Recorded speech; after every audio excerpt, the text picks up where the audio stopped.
We must obey God rather than men.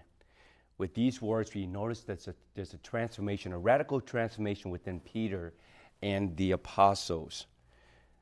We look at them as being, this is the post-resurrection. These are men now who are courageous, who is willing to stand up to the Pharisees, the Sanhedrins, and all those who will question their teaching.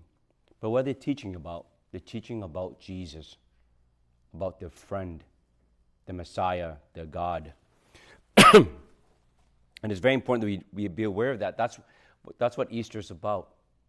Easter is about a intimacy with the Lord, a relationship with the Lord. And that relationship is developing a friendship with Him. And notice as Peter says, we must obey God. Notice the word obey. We in a society have a problem with obedience sometimes, because that means we have to submit to somebody or some authority. But the problem with this is sometimes we have a problem with obedience is because we have a hard time being obedient to God is because we want to make God into our own image. We try to tell God what to do and how to do it. But really, how do we ascend to obedience? It's because we have developed a friendship with God. We have entered into a deeper relationship with God. That's how Peter and the apostles are able to stand and speak the truth with boldness.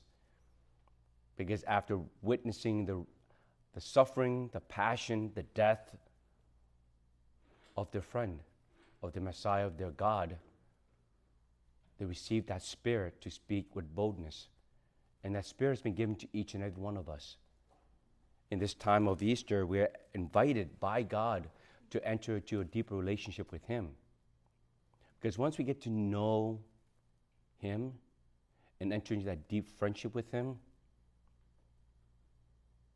we become obedient to Him because we trust Him. We can't be obedient to somebody we don't trust. We can't be obedient to somebody we don't know. And that's what God invites us. Get to know Him. Enter into that deep relationship with Him. Enter into that deep friendship with Him. Because when you do, you develop that trust over time. And in that trust, you grow stronger in your faith. But not only your faith, but obedient to His statutes, to His commandments, to His teachings. Peter and the apostles today give us an example of how to be obedient to God. And to be obedient to God is first and foremost get to know Him. And we get to know Him, we learn to trust.